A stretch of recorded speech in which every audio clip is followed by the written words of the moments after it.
కూటమి నేతలపై YCP senior నేత మాజీ మంత్రి పేర్ని నాని మాస్ వార్నింగ్ ఇచ్చారు. మంత్రి కొల్లు రవీంద్ర పాపాలు లెక్కపెట్టుకో వడ్డీతో సహా చెల్లిస్తామంటూ ఘాటు వ్యాఖ్యలు చేశారు. పేదల ఇళ్లను కూలదోసిన పాపం ఊరికే వదిలిపెట్టదన్నారు.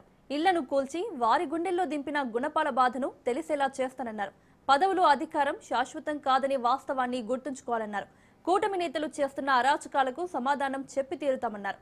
ఇళ్లను కూలదోసిన అధికారులను దానికి ఆదేశాలిచ్చిన వ్యక్తులను విడిచిపెట్టేదే లేదన్నారు.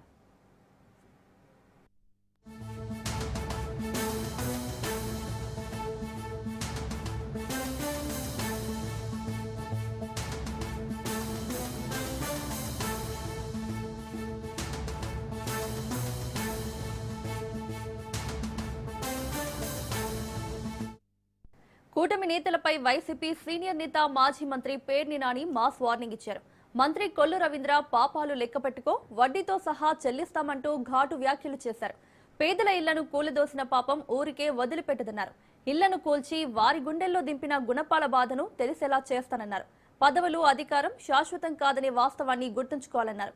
కూటమి నేతలు చేస్తున్న అరాచకాలకు సమాధానం చెప్పి తీరుతామన్నారు. ఇళ్లను కూలదోసిన అధికారులను దానికి ఆదేశాలిచ్చిన వ్యక్తులను విడిచిపెట్టేదే లేదన్నారు.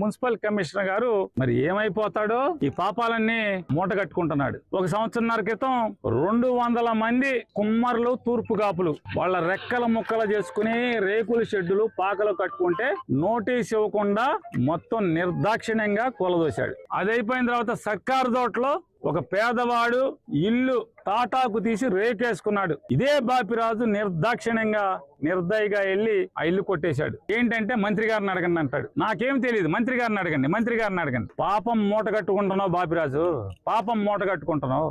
ఉసురు కొట్టుకుపోతాడే మీ మంత్రి, ఉసురు కొట్టుకుపోతాడు. పేద బిక్కి సామాన్యులు ఉసురు కొట్టుకుపోతారు. ఏంటి పాపాలంటే? లంచం ఇవ్వకపోతే ఇల్లు పడేయటమేంటే? గజానికి ఎంత లంచం ఇవ్వటం ఏంటి? లంచం ఇవ్వకపోతే ఇల్లు పడేయటమేంటి? నీకు మాత్రం హెచ్చరిక చేస్తున్నా, గుర్తుపెట్టుకో. ఇవాళ బాబీ గారికి, కుమ్మర్లకి, తూర్పు కాపులకి, అలాగే వెంకట జలానికి, అలాగే బందర్లో ఉన్నటువంటి బడ్డీ కొట్లో ఉన్నటువంటి ప్రతి ఒక్క జీవితాన్ని కూలదోశావు. వాళ్ళందరి జీవితాల్లో గుణపం దింపితే, ప్రొక్లైన్ దింపితే, జేసీపీ దింపితే ఎంత నొప్పి కలుగుతుందో ఆ నొప్పి అంతా నీకు చూపించబోతే పేరుని కృష్ణమూర్తి కొడుకే కాదు.